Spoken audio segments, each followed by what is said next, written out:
Okay, everybody, my garden is behind like nobody's business. So we need to harvest. So instead of a garden tour, we're gonna do a harvest. Hi everyone, welcome back to my channel. I'm Shamira Benson, one part of Team Benson, and today I am going to do a garden harvest. So guys, we have been behind with trying to get everything together. I've had to work a lot and I am behind on my garden. My garden is really overripe. Like a lot of things in here are overripe, need to get pulled, and I need to start getting seeds in the ground and getting other things put in, like some starts and stuff like that. So we're gonna do just one big harvest today. I was gonna break it up into several videos, but I realized that is where I'm failing at getting things done. So we're gonna do one big harvest today and then try and get other things done for the rest of the week. Okay guys, I needed to get my little stool.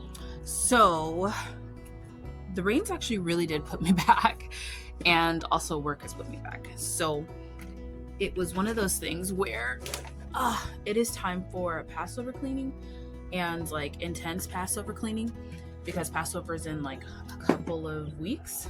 And yeah, I just kind of felt behind with everything. Felt like I had a plan, and when that plan kind of was supposed to be executed, it just kind of fell through. So we're gonna go ahead and we are going to start with my peppers, because as you can see, these peppers are nice and ripe. These are all of our sweet peppers. I'm gonna do the sweet peppers today, along with a lot of like the greens and just like some broccolis and stuff like that. And yeah, we're gonna go from there.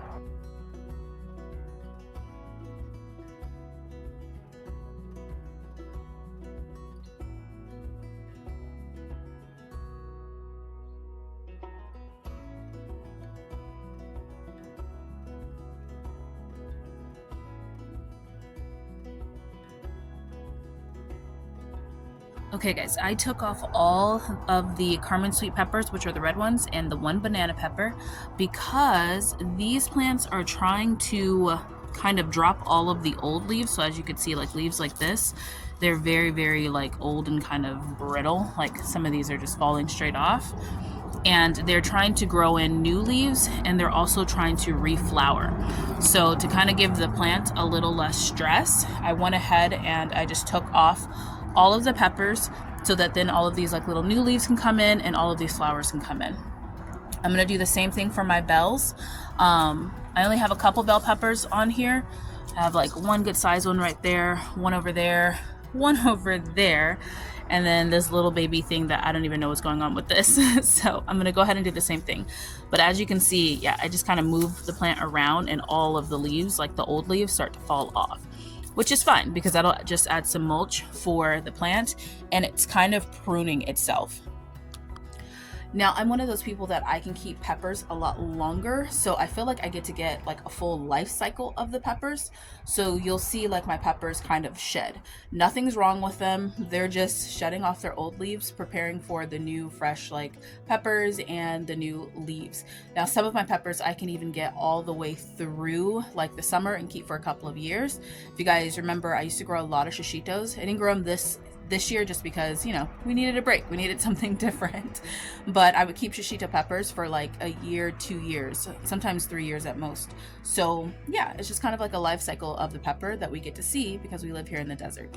All right guys, not a bad sweet pepper harvest. I would like to point out that I never grow super beautiful bells. Like they're never bad, but they're never like, oh, that's the most beautiful thing ever. Well, I did like 1 year, but look, that is even. It's a decent size. Like it's not huge, but that's pretty nice. That's pretty nice. I mean, these ones they're smaller, but they're pretty even. You know what I mean? Like I'm pretty excited about that. So I've got my bell peppers. I have some little baskets that I'm gonna insert here because I'm gonna go get some hot peppers because we have a lot of jalapenos and probably serranos that are ready too. Okay, yes, just like I suspected, we have some jalapenos that are ready to come out. And then we also have probably some serranos too in here. Yeah, look, we even have like little red serranos over there. I'm so happy the weather is staying at least cool enough for me to be able to try and hopefully have these cabbages head up. Also, while I'm over here, I'm gonna grab some of these greens. These look like they are full of aphids. Yeah, I think I'm just gonna leave these because the aphids are attracted there, but they don't look to be attracted to my cabbage. So we'll just sacrifice that kale. Now guys, I have done a few videos on how I kind of go about protecting my garden from insects, and I grow an organic garden, which means I kind of work along with the insects. So sorry to grab a basket. So instead of focusing so much on kind of killing everything that is like, you know, moving or eating my garden, I kind of trying to focus on, look at that, by the way. I focus on growing things at a season when it's better for the plant, and then also providing back for the garden. My garden is plentiful this year. Like, there's no need to like freak out. That is a really good size one.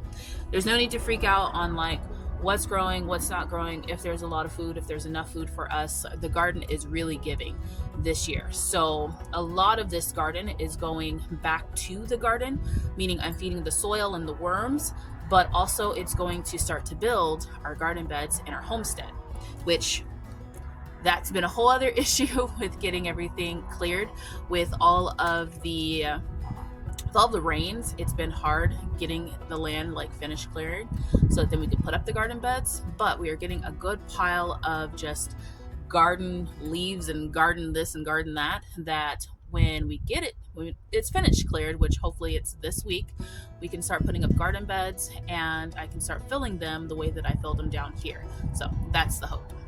Okay guys, look at this little basket of beautiful hot greatness. Now this bed right over here grows me amazing peppers. And one might ask, well, I've been watching your channel for like 3 years. Why have you not put peppers in there? And that is because about 5 years ago, I grew some really, really good peppers. Actually, I want to say it's more than 5 years ago. It's been probably about 6 or 7 years at this point. And I had grown some amazing peppers. When I said that I had like the most amazing bells, like back then, that is where I was growing them at, was this bed. This bed just grows peppers like nobody's business. Well, the problem is that I was not a super organic gardener the way that I am now. I would buy things from the store that if it wasn't labeled organic and it was still soil, it was like, well, whatever, it's still soil. It doesn't have to be labeled organic. I'm just going to use it. And I wasn't picky about the things that I used. Well, I put some soil in my garden that gave me black leaf spot. And if you guys have never had black leaf spot, I pray that you never get it because it is a bacteria in the soil that, well, it's a bacteria in the soil. No, it's a virus. It is a virus that gets into your soil and it affects your nightshade plants. Like, it really didn't affect my tomato as bad. Like, my tomato was able to grow years afterwards, but my peppers, it was like, it just did not happen. Every time I put a pepper in there, it instantly got infected. It gets really deep down in the soil and it just tears up the plant. So I had to basically replace the soil in there and replenish the soil in there and just kind of grow and fix it. So I used a lot of compost, I used a lot of worms, and I just kind of kept that soil going, kept nurturing that soil, and eventually all the black leaf spot went away.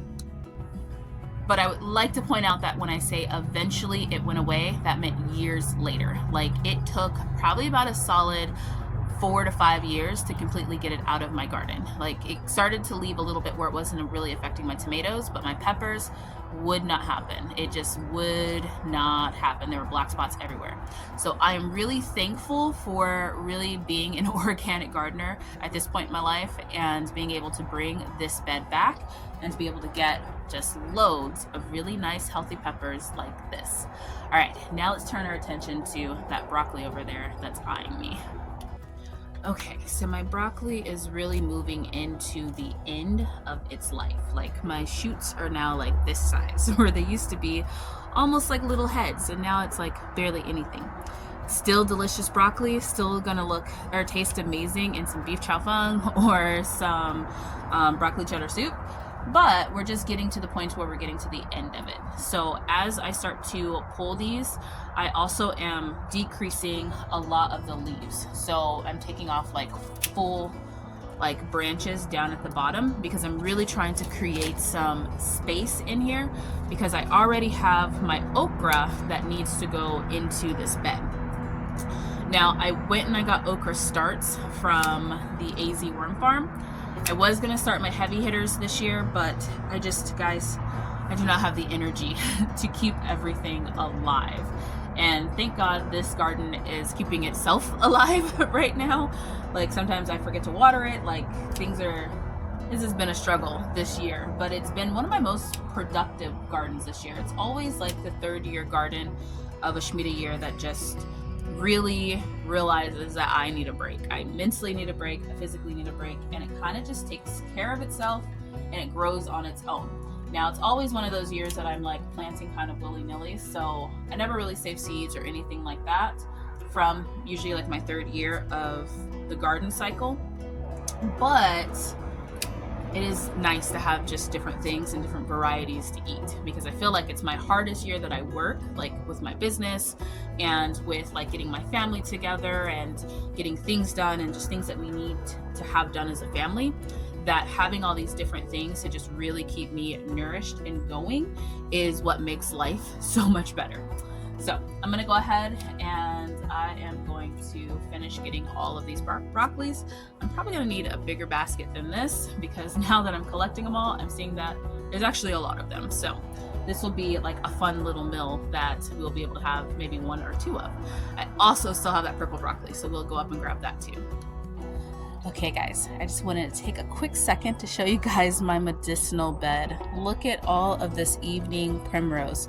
We're going to be gathering some of these flowers, and I'm going to talk about some of the things that we're going to be doing with them later on. And even my coneflower is starting to really produce. Look at all these little coneflowers coming in. And my chamomile is finally looking like it is starting to bud up, and it just sprouted itself. It was like, I'm going to get some sun too. So I am very thankful for this bed right here. It's a little bed of medicine. Hey guys, I was able to get this little basket of broccoli, and I'm heading up to the front because I need to get the cabbage, and we're gonna pick a little bit of the tomatoes too, because we have some tomatoes in. And then I have to go to work. This has been the craziest week ever, I really must say, but I am thankful for all these little garden goodies that I'm getting. Okay, before I get the cabbage, I'm gonna go ahead and grab all of these like little broccoli things. Since I left it going, it's still here. So we're just gonna grab these little broccoli tops, and then we're gonna add that to our little basket of broccoli. Okay guys, so I was just talking to my sister this morning, and we were talking about how life has kind of like calmed down a little bit. And it has been a roller coaster with a lot of deaths in my family, like with us losing my mom, my dad, and my grandma over these last couple of years. And it was always like, I felt like always like life was like on the go. Like there was no pause, there was no break, there was no nothing. It was just always go, go, go, go, go, go, go. And we have been praying for just that little bit of a break, just that little bit of calm and peace. And we feel like, we both were saying that we feel like God has like finally granted us that. And it's one of those things that sometimes you think that everything is like too hard to get through and too much to kind of like deal with. But if you just do it, and you do it with integrity, like just try and put your all into whatever it is that you're doing, and just give yourself some grace when you can give yourself some grace, then you will always find that there is like a light at the end of the tunnel. So just wanted to tell you guys that. A little bit of me and my sister talk. Okay. Now that I finished filling up my little basket of broccoli, I'm going to head my attention over to this bolting Napa cabbage. Now this cabbage is just coming out. I am going to take this, the leaves, I'm going to make sauerkraut with it, and then the tops I'm just saving for our homestead. So I'm going to go ahead and just pull both of these out. So guys, one thing I was super amazed by this year is look at how good this Napa cabbage looks.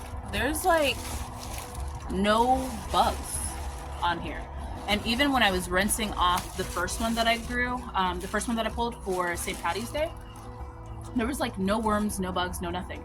And I don't know if it's because I grew it with so much bok choy and the bok choy attracted a lot of things, but yeah, I don't know. I really, really am contributing this to those little bird feeders that I keep in my garden, because there were worms in my garden. I have found some on the bok choy, and even the bok choy wasn't like completely like crazy filled with them, but there were worms. And every morning I have sparrows that line up, and usually I have like birds that try to like make a little nest in my garden, and this garden has become like a little safe haven for the birds. So they hunt here. I get like little bowls and put out water, so they have water here, and they go through my plants and they pick off all of the worms, which is amazing. Okay, these turned out to be cherry tomatoes, not Roma tomatoes, so please don't mind how terrible they look. These poor roots need way more space than this little pot that I have them in, but they're still producing, so we're gonna go ahead and just grab all the ones that we can. And next year, we're gonna be really careful and make sure we plant Roma tomatoes in Tomato Alley versus, cherry tomatoes. But still makes a good salad and a nice little Taco Tuesday. So instead of complaining, we're just going to be grateful and try and water them a little extra. Okay, guys, so this is it. This is the harvest. Oh my goodness, this is a lot of food. Now, it's hard to not make these videos and be insanely grateful, because this is a lot of food, guys, and this isn't even all the food that's available to me in my garden. So it's really, really hard not to just feel like intense gratitude when it comes to harvesting my garden. This year has been very abundant, and it has been a year that I can share more of my garden, like be able to provide for other people and be able to have enough for our family plus other families. So I'm very, very grateful of that too. And yeah, it looks like I'm about to be late for work, so I'm gonna put all this in the house, throw these in some water, and open up my office so that then, we start work on time. But until next time, grow yourselves a garden, because even a small space can provide you with tons of food. Bye, guys. Hope you're having a good Sunday.